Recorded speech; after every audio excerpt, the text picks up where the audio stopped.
No, I've been looking for a lover inside, for someone I appreciate, and everything across my. Assalamualaikum warahmatullahi wabarakatuh. Ya, alhamdulillahirobbilalamin. Wassalatu wassalamu ala asyrofil anbiya'i wal mursalin wa ala alihi wa sahbihi ajma'in. Allahumma shalli ala sayyidina Muhammad wa ala ali sayyidina Muhammad. Yang terhormat Bapak Kepala Sekolah SMA Negeri 1 Sinunukan, yang kami hormati Bapak Ibu Wakil Kepala Sekolah SMA Negeri 1 Sinunukan, dan yang saya sangat banggakan para guru, tenaga pendidik dan kependidikan di SMA Negeri 1 Sinunukan yang sangat luar biasa. Saya ucapkan terima kasih banyak kepada Bapak Kepala Sekolah yang telah membuka acara ini. Semoga kedepannya banyak hal yang bisa kita dapatkan bersama melalui kegiatan ini. Baik, sebelumnya saya mau bertanya dulu, suara saya kedengaran? Suara saya terdengar? Kurang kencang atau sudah pas? Sudah pas ya? Oke, baik Bapak Ibu. Oke, Bapak Ibu, di sini saya diamanahkan sebagai perwakilan guru BK untuk mengikuti pelatihan guru fasilitator bimbingan konseling yang dilaksanakan pada tanggal 29 September sampai tanggal 2 Oktober tahun 2025. Nah, tujuan saya di sini Bapak Ibu tidak bermaksud untuk menggurui Bapak Ibu, tapi berbagi ilmu. Jadi untuk kedepannya apabila ada saya salah dalam menyusun kata, Bapak Ibu merasa bahwa saya menggurui, lebih dahulu saya memohon maaf karena ini adalah pengalaman pertama saya berbicara di depan Bapak Ibu sekalian. Jujur saya katakan saya dingin, nervous saya Bapak Ibu. Jadi saya mohon bersedia untuk sama-sama memeriahkan agar kita berakhir ini. Oke, jadi Bapak Ibu yang saya dapatkan yang disampaikan oleh fasilitator nasional ketika saya mengikuti pelatihan, ternyata bimbingan konseling itu tidak hanya dicadangkan pada guru BK saja, tapi seluruh guru pelajaran juga harus memiliki basic bimbingan konseling. Kenapa? Karena pada dasarnya yang menemukan permasalahan siswa itu adalah guru yang bertemu dengan siswa, yaitu guru mata pelajaran. Ya, baru dari situ kemudian ada penanganan yang dilakukan. Jika memang butuh kolaborasi atau bantuan dari guru lain, barulah dimasukkan ke bimbingan konseling. Nah, hal ini juga diperlukan 7 jurus BK hebat ini juga diperlukan kepada kita sebagai guru yang mengemban tugas sebagai guru wali. Jadi 7 jurus BK hebat ini bisa kita implementasikan dalam kehidupan kita sehari-hari, terlebih lagi ketika kita berhadapan dengan siswa. Nah, kalau yang saya rasakan Bapak Ibu ketika saya mendapatkan pembelajaran ini, materi ini adalah harta karun yang sangat luar biasa dan tidak ternilai. Karena saya dulu kuliah pun saya tidak mendapatkan materi ini yang ternyata sangat-sangat bermanfaat kalau kita mau mengimplementasikannya dalam proses pembelajaran. Baik. Nah, untuk dasar hukumnya sendiri Bapak Ibu, pelaksanaan guru fasilitator ini dinaungi dari dasar hukum Permendikbud nomor 11 tahun 2025 dan Permendikbud nomor 17 tahun 2025. Untuk selengkapnya nanti boleh Bapak Ibu cari isinya sendiri. Ya. Oke. Baik, sebelum kita memasuki, sepertinya suasananya sudah mulai tegang ya. Saya minta untuk Bapak Ibu sekalian berdiri di tempatnya masing-masing. Kita akan menyanyikan 7 jurus BK hebat.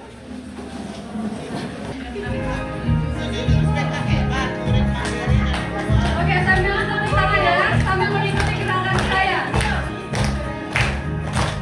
Mandiri dan kuat,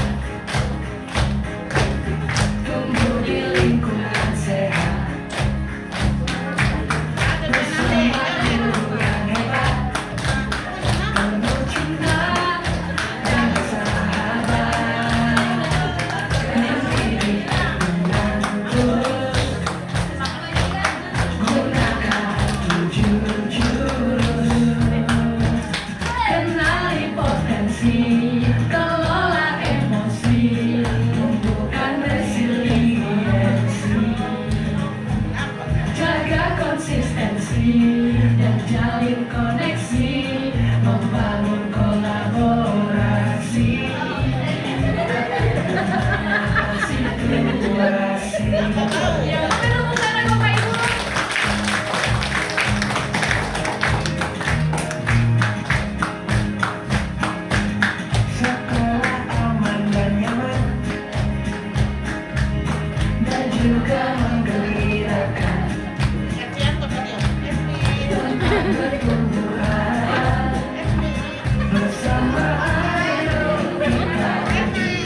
nanti boleh kita minta ininya ya sama Pak Kepala, ya, supaya lebih menyenangkan lagi. Karena setelah ini kita masih ada 1 kali pertemuan lagi Bapak Ibu.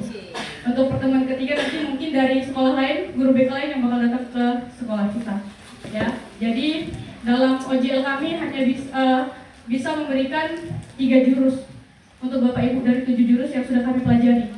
Untuk itu, silakan masuk Ibu. Untuk itu, saya mohon Bapak Ibu, jika memang ada keingintahuan Bapak Ibu sekalian mengenai jurus lain yang belum kami sempat berikan dalam pertemuan kita ini, boleh menjumpai atau mengatur waktu supaya saya bisa menyalurkan materi tersebut kepada Bapak Ibu. Oke, baik. Ya, di sini sudah ada gambar.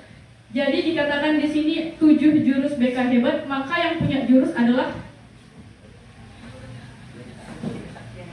yang punya kesatria ada Pak. Ada jawaban lain kira-kira? Biasanya yang punya jurus siapa? Pendekar. Pendekar, betul sekali. Baik, di sini sedikit narasi Bapak Ibu. Ada tidak yang bersedia untuk membacakan narasi tersebut supaya didengar oleh rekan-rekan yang lain? Silakan maju ke depan. Boleh dibaca dari laptop kalau dari fokusnya kurang terlihat. Silahkan Bapak Ibu. Iya, silahkan Ibu Ani. Kasih tepuk tangan dulu untuk rekan kita. Baik, aturan bacaannya adalah Ibu membaca ini harus dengan intonasi seperti seorang pendekar, penuh semangat dan wibawa. Ya. Tidak perlu pakai gerakan Ibu, cukup intonasinya. Baik, dipersilahkan. Bahasa anime itu, Jepang itu. Oke, izin Bapak Ibu, saya akan mencoba membacakan yang tadi kata Bu Eca seperti pendekar. Walaupun tidak mirip, saya akan coba ya, sebisa saya. Ala-ala anime ya. Kalau ala-ala anime nanti lain lagi ceritanya. Oke. Nah, di sini. Selamat datang para pendekar. Nggak nampak.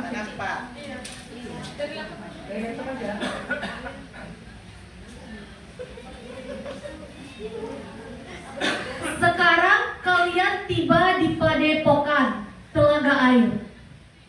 Di sini kalian akan lebih mengenal diri untuk mengoptimalkan cara berpikir, merasakan potensi diri yang mengalir, mengoptimalkan energi baik, semakin hadir, selamat melanjutkan perjalanan pertama, hati-hati tergelincir.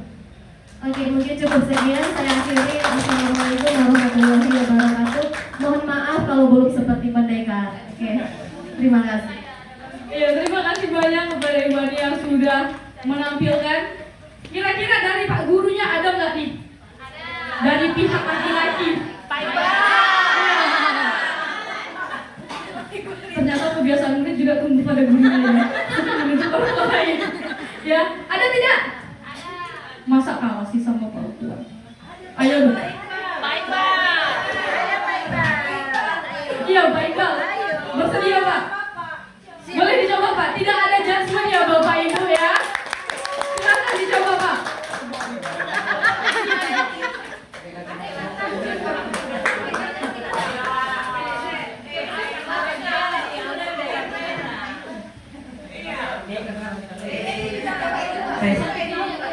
Mohon maaf Bapak Ibu, bukan sok pintar, cuman saya coba sedikit ya Bu, Bapak Ibu ya. Kalau salah ke depannya nanti saya mohon maaf terlebih dahulu.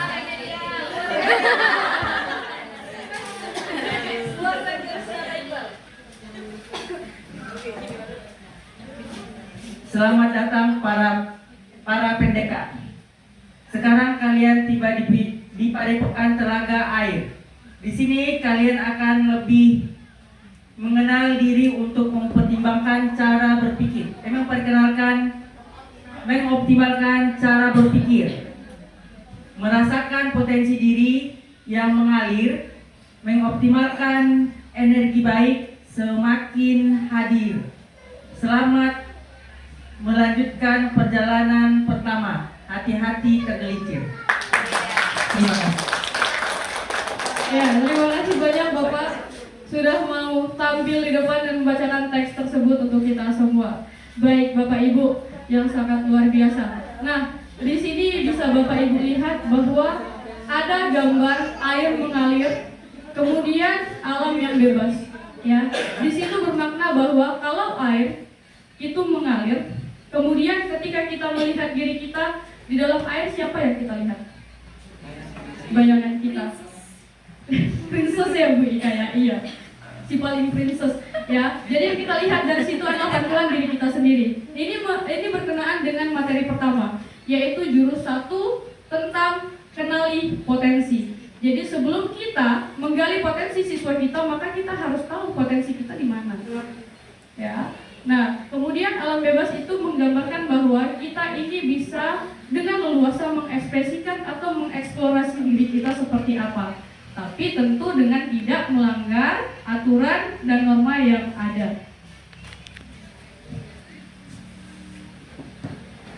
Oke, Bapak Ibu. Di sini saya minta Bapak Ibu untuk berdiri kembali. Ya. Di sini saya minta untuk berdiri kembali ya. Boleh. Kalau di sini saya akan memberikan beberapa pernyataan. Kalau pernyataan tersebut relate atau sesuai dengan diri Bapak Ibu, boleh melangkah ke kanan 1 kali. Ya, kalau tidak sesuai boleh diam di tempat. Setelah kalau melangkah ke kanan, boleh kembali ke tempat lagi ya. Jangan ke kanan nanti jadi keluar. Ya, oke. Kalau relate dengan Bapak Ibu, silahkan saya akan memberikan pernyataan di 1 misalnya sesuai. Bapak Ibu boleh bergeser selangkah ke kanan kemudian kembali. Yang tidak sesuai boleh diam di tempat. Sudah? Sudah paham semuanya Bapak Ibu? Siap, paham. Oke, pernyataan pertama. Saya suka nonton drakor atau film dan bisa larut dalam cerita tersebut. Oke, ya silakan kembali ke tempat Bapak Ibu. Yang kedua, pernyataan kedua. Saya suka nyanyi ketika sedang mandi. Ya. Wah. Sedikit ya. Sedikit pernyataan. Kalau suka nyanyi ketika sendirian. Oke. Baik. Pernyataan selanjutnya. Ya. Ini untuk mengeksplorasi supaya Bapak Ibu tahu Bapak Ibu itu seperti apa. Ya. Yang pertama, teman saya sering bilang gak ada lo gak rame. Sesuai atau tidak? Sesuai, geser kanan. Oke. Oke. Pernyataan selanjutnya Bapak Ibu. Ya, nggak ada orang nggak rame katanya ya. Berarti dia yang paling berisik. Itu baru kata yang relate. Selama kegiatan kita tidak ada adjustment, ya. Kemudian saya senang merawat tanaman atau memelihara hewan di rumah. Iya, ini Oke, pertanyaan selanjutnya. Saya lebih mudah memahami suatu pelajaran kalau mencatat atau belajar pakai gambar dan warna-warni. Mencatat. Enggak. Oke, selanjutnya. Saya suka apa, Bu? Suka belanja? Apakah ini karena hari Rabu? Kayaknya bukan. Oke, kita masuk ke pernyataan selanjutnya. Saya suka bergerak, susah diam, lebih suka belajar sambil praktek. Wah, rata-rata hampir semua ternyata ya Bapak Ibu. Praktik pembelajaran yang dipelajari Ibu. Oke, kita luruskan ya, jangan sampai keluar dari jalur. Ya, aduh. Bahaya kalau biologi sampai praktik ya Bu. Oke, selanjutnya. Saya suka bermain kata-kata, nulis atau bercerita. Tidak ada yang begitu. Tidak ada begitu. Ada cuma 2 orang. Iya, oh ada beberapa. Tadi kan sudah. Iya. Atau mau ditanyakan 2 kali Ibu untuk validasi. Oke ya.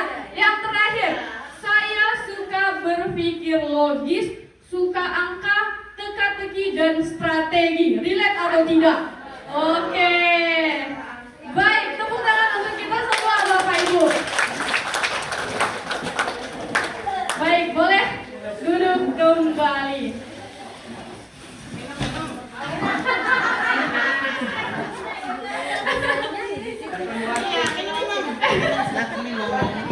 Iya. Aduh. Serem juga memang. Baik, Bapak Ibu. Makasih, Pak. Disodorkan ternyata. Iya, itu sedikit pernyataan yang bisa mengupas kita itu seperti apa kepribadiannya, kemudian gaya belajar kita seperti apa.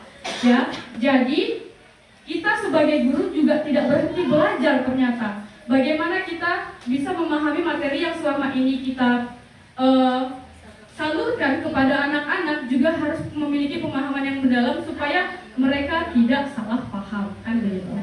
Oke, baik, selanjutnya. Nah, di sini ada gambar Bapak Ibu.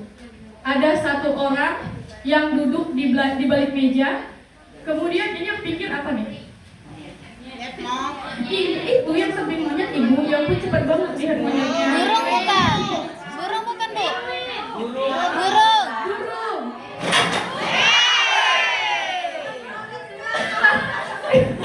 Gagal fokus gara-gara burung deh. Oke, aman dulu. Aman ya. Oke, alhamdulillah. Oke, yang paling sebelah kanan itu ada, kita sebut siapa tuh? Burung jalak, burung gagak, burung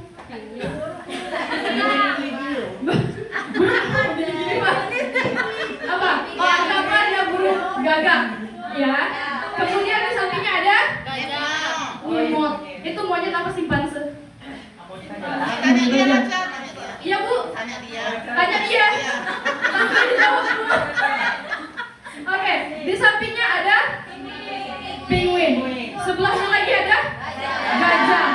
Sebelahnya ikan. Sampingnya ikan ada anjing laut. Sampingnya anjing laut ada ya, sebelah kanan anjing laut, sebelah kiri anjing darat ya Bapak Ibu. Wah, luar biasa sekali analisisnya. Tepuk tangan dulu untuk semua. Oke, jadi dari gambar ini saya kembali meminta perwakilan dari Bapak Ibu untuk memberikan narasi. Kira-kira pada gambar ini ceritanya seperti apa? Boleh? Bapak Ibu duluan, Bapak ditanggung. Bapak duluan. Nah, Bapak duluan, baru Ibu. iya, Bapak duluan. Ayo Bapak Ibu, siapa kira-kira yang bisa menceritakan apa yang terjadi di dalam gambar tersebut? Iya, beri tepuk tangan dulu untuk guru senior kita. Ya, melihat gambarnya ya, perkenalkan. Mungkin ada yang belum kenal.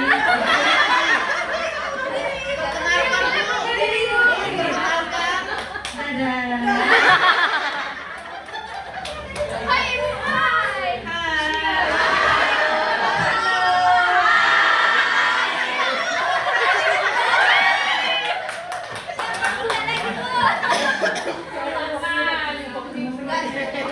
Oke, melihat gambarnya. Kami melihat gambarnya, para binatang sedang sibuk mendengarkan Bapak cerita.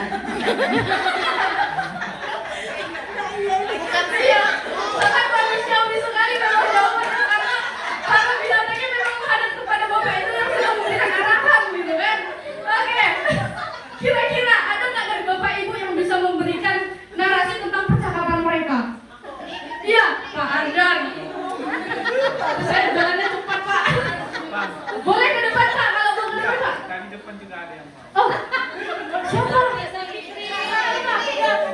Boleh part 2 ya, Bu, izin. Ya silakan Pak. Ya, nggak perlu perkenalan Bu Mas. Ya baik, ini coba menerasikan mungkin sama-sama sudah kita mungkin beda persepsi ya. Kita biar juga mirip sampai ke Bu Mas tadi. Memang itu ada bapak-bapak yaitu itu ada beberapa hewan.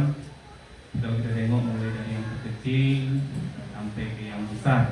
Ada yang tinggal di daratan, ada yang tinggal di lautan, ada yang bisa juga terbang dan seterusnya.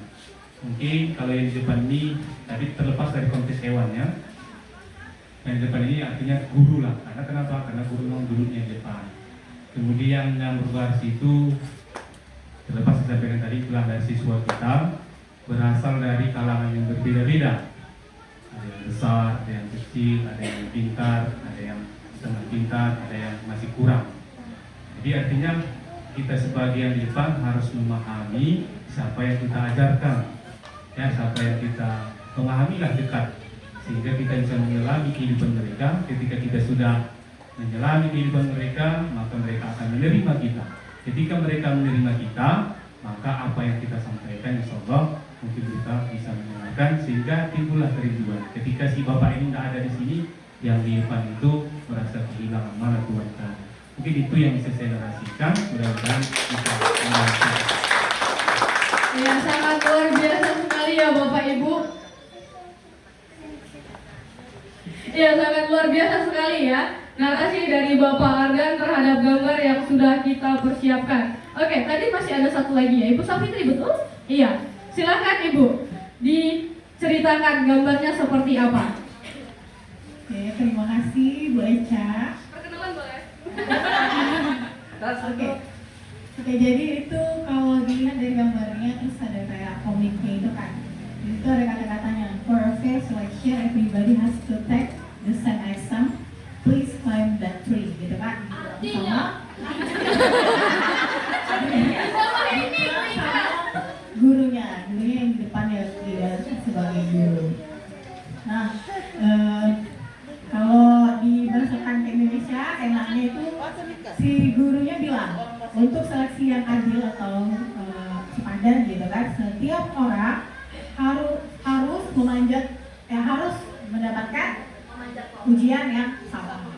Terus dia bilang ujian yang sama tuh apa? Dibilang sama si bapaknya, please climb that tree. Tolong panjat pohonnya, gitu ya kan? Jadi mungkin mereka seleksi tahap lah. Jadi disuruh panjat pohon. Sementara dia nggak lihat di situ kan habitatnya beda-beda. Ada yang ular, ada yang ikan, nggak mungkin kan panjat pohon. Jadi ada apa tuh anjing laut gitu kan, ada penguin. Nah yang anak si parsa lah jadinya. Nah artinya kan walaupun sama tetapi dia tidak bisa dibilang adil. Dijatuhkannya dulu Bu, baru ngajak dia raja bisa dijatuhkannya dulu pohonnya baru panjatnya. Jadi seperti itulah dari saya. Iya, beri tepuk tangan yang mulia untuk terhadap Ibu Safitri. Ternyata guru bahasa Inggris sangat sensitif sekali kalau ada teks bahasa Inggris. Langsung diartikan gitu kan. Sengaja saya diamkan supaya saya nggak jadi mengartikan Bapak Ibu. Iya, soalnya saya lupa kemarin mentor saya bilang apa ya yang ini gitu.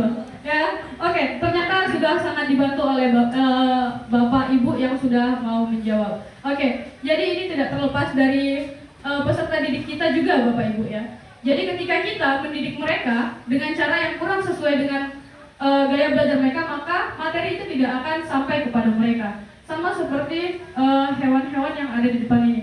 Ketika diberikan exam, ujian atau tantangan untuk memanjat pohon, tentu saja yang biasa memanjat pohonlah yang bisa sampai terlebih dahulu. Bahkan tidak menutup kemungkinan untuk yang lain malah menjadi mustahil. Ikan kayak mana memanjat pohon? Kan nggak mungkin. Kalau burung dia terbang Ibu, kan bukan memanjat. Karena examnya adalah memanjat, begitu konteksnya. Begitu juga lah Bapak Ibu, kurang lebihnya kita harus memahami peserta didik kita yang kita temui setiap harinya. Oke. Nah, gurunya pun bisa manjat. iya betul Ibu. Itu kalau dikupas ceritanya itu memang gurunya duluan yang memanjat, baru dia memberikan ujian memanjat itu tadi. Iya, begitu. Harusnya gurunya duluan. Oke, baik Bapak Ibu. Sekarang saya izin meminta Bapak Ibu membuka handphone masing-masing. Boleh diakses link yang sudah saya terterakan di proyektor sebagai bentuk tes untuk mengetahui gaya belajar Bapak Ibu sekalian. Ayo, dapat Ya. bisa kita yuk. Silakan Bapak Ibu. https://2 kali aku pintar. Hotspot. Boleh, siapa nih yang nggak ada paketnya, saya hotspot. Yang penting terfasilitasi. Aduh, ya Ibu. Kirim link. Kirim link. Beberapa teman kita sudah ada yang bisa mengakses, boleh dilanjutkan untuk mengisi pernyataan yang ada di situ. Masih belum boleh di-refresh Ibu. Iya, ini dites sekarang. Iya betul. Berarti lihat. Refresh sambil menunggu ya Bapak Ibu, sekaligus menunggu teman kita yang sudah bisa mengakses. Oke, baik, mengikuti saja ya Bapak Ibu yang masih mencoba mengakses. Yang sudah boleh langsung diikuti sambil mendengarkan arahan yang akan saya sampaikan. Ya, mengenali gaya belajar. Sebelum membantu murid untuk mengenali gaya belajar, Anda bisa mencoba mengenali gaya belajar Anda sendiri. Silahkan dilingkari. Kita sudah pakai aplikasi dari website untuk mengetahui gaya belajar kita masing-masing ya Bapak Ibu. Jadi akan tidak perlu kita isi lagi. Baik, untuk gaya belajar itu sendiri ada terbagi 3, yaitu auditory, visual, dan kinestetik. Ya. Jadi nanti untuk jawaban Bapak Ibu yang ada di website itu nanti terbagi dari itu. Untuk visual Bapak Ibu dapat berapa persen, kinestetik berapa persen, auditory berapa persen.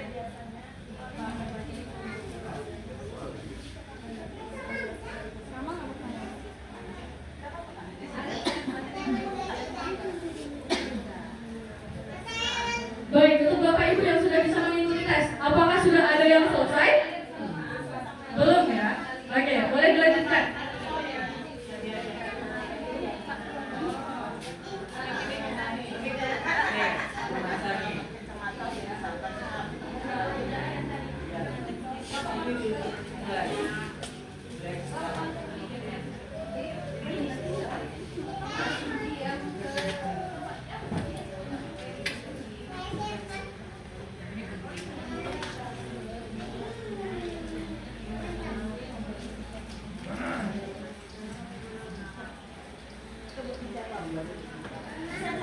Ada yang sudah selesai Bapak Ibu?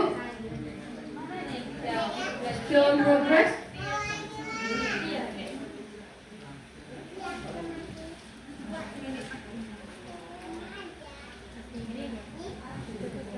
Tidak perlu login ya Bapak Ibu, langsung ikuti tes sekarang.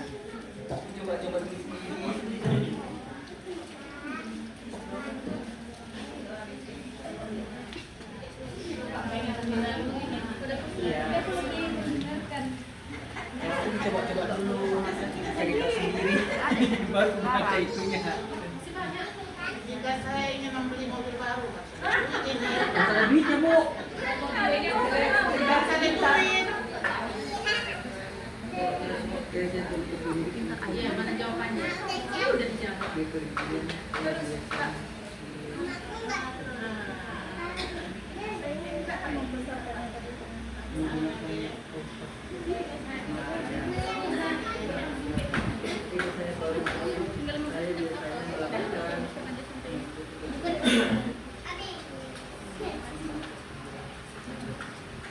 Sudah ada Bapak Ibu yang sudah selesai? Ini TK ya? TKA bukan? Oh, TK ya. Enggak ya Bapak Ibu, itu tidak terakumulasi dalam sistem. Hanya ya Bu? Iya, selanjutnya nanti keluar skornya untuk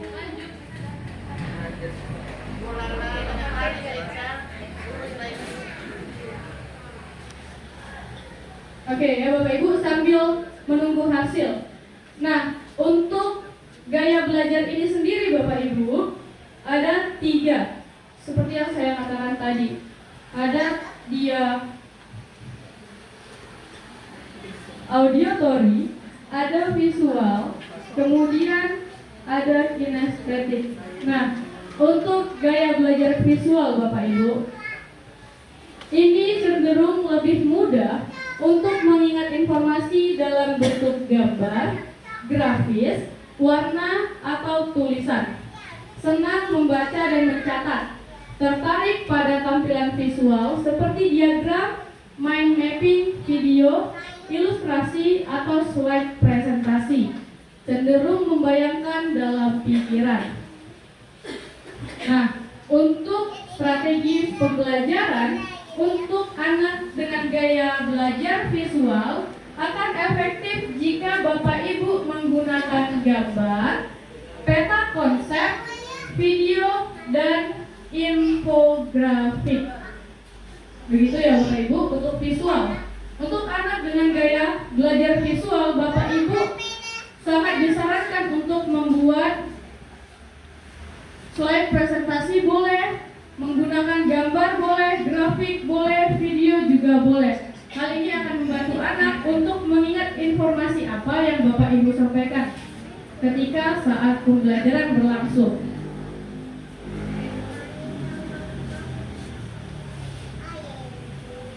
Selanjutnya Bapak Ibu, gaya belajar yang kedua yaitu gaya belajar auditory. Ya, di mana poinnya adalah anak akan lebih cepat paham jika informasi disampaikan secara lisan, senang berdiskusi, mendengarkan penjelasan, atau mendengar suara guru, mudah mengingat informasi yang didengar seperti lagu, cerita, atau percakapan, cenderung mengulang informasi dengan cara mengucapkannya. Nah, untuk metode pembelajaran yang efektif, Bapak Ibu bisa menggunakan diskusi, tanya jawab, rekam suara, atau lagu yang edukatif. Kemudian, dorong murid untuk menjelaskan kembali materi dengan kata-kata sendiri. Ya.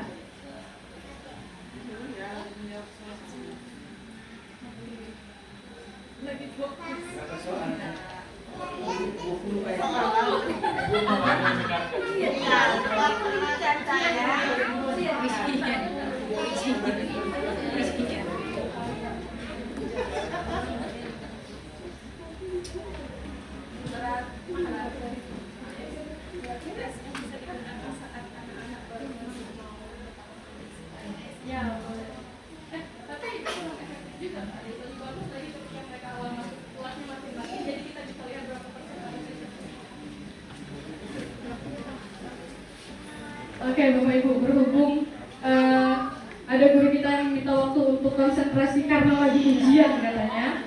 Ya, saya kasih waktunya untuk menjawab.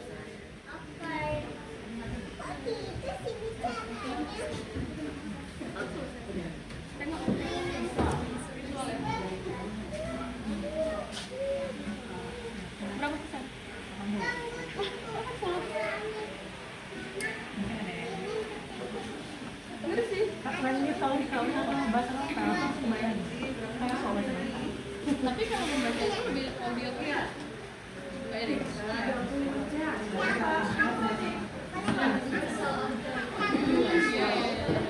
soalnya gambar yang aku 30, 40, 30 apa namanya?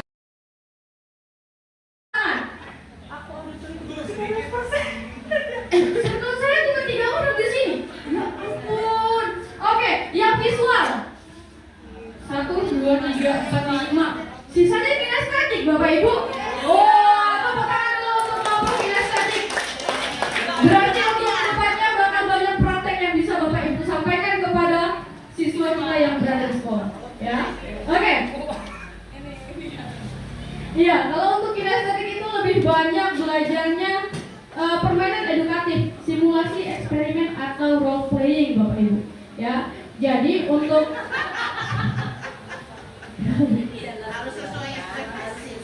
Iya betul itu Ibu. Oke, ya. Untuk yang pertama dia auditory, lebih banyak mendengarkan ya Bapak Ibu. Kemudian untuk visual dia lebih kepada gambar, sedangkan kinestetik adalah praktek. Nah, implementasinya Bapak Ibu, izin saya sampaikan Bapak Ibu, hal ini perlu kita ketahui. Pertama untuk diri kita sendiri sebagai bahan evaluasi, supaya kita bisa mencari gaya belajar kita seperti apa dalam menggali materi-materi yang akan kita pelajari dan ajarkan sama siswa kita. Ya, tentunya kita persiapan dulu kan sebelum masuk, bukan tiba-tiba masuk ke dalam kelas ngasih materi ini, tidak. Tapi mempersiapkan materi yang akan kita ajarkan besok. Nah, mempelajari materi ini dengan cara apa? Ternyata gaya belajarnya sudah dijawab oleh Bapak Ibu masing-masing. Tinggal lagi implementasiannya ke depannya seperti apa. Kemudian, hal ini juga sangat penting Bapak Ibu tahu, dalam kelas tersebut, anak-anak itu gaya belajarnya seperti apa. Ketiga hal tersebut tentu terkandung dalam satu kelas Bapak Ibu. Nah, untuk mengakalinya, bagaimana anak-anak tersebut bisa menyerap materi yang kita berikan, maka metode pembelajaran kita juga harus sesuai dengan kebutuhan gaya belajar, sesuai dengan gaya belajar mereka, berarti berdiferensiasi. Ya, Bapak Ibu boleh nih, ternyata memang Kemendikdasmen untuk sekarang ini menuntut guru-guru lebih kreatif. Ya, ketika Bapak Ibu mempersiapkan materi untuk besok, boleh Bapak Ibu mempersiapkan teks, ya, boleh mempersiapkan video, kemudian boleh mempersiapkan skrip untuk bermain peran. Jadi dalam satu kali pertemuan Bapak Ibu sudah bisa memfasilitasi mereka bisa belajar sesuai dengan gaya belajar mereka masing-masing. Ya, jadi untuk itu Bapak Ibu tentunya yang kita harapkan ketika kita menyampaikan sesuatu maka hal itu sampai terhadap mereka, betul bukan? Betul ya Bapak Ibu ya, nggak mungkin kita mau ngajarin mereka berharapnya mereka nggak tahu apa-apa kan gitu. Ya, tapi bagaimana cara kita menyampaikan kepada mereka agar mereka bisa menerima dengan cara yang menyenangkan, bukan dengan paksaan, apalagi berbeda dengan yang mereka inginkan, gitu kan Bapak Ibu. Untuk itu perlu kita ketahui bersama-sama dan mari kita rubah cara proses pembelajaran kita di dalam kelas supaya pertama anak-anak bisa enjoy ketika menerima pelajaran tanpa mengurangi mutu materi yang kita berikan pada mereka. Kemudian kita bisa memberikan pandangan bahwa guru itu adalah orang yang menyenangkan tanpa mengurangi wibawa mereka di depan siswa. Baik Bapak Ibu,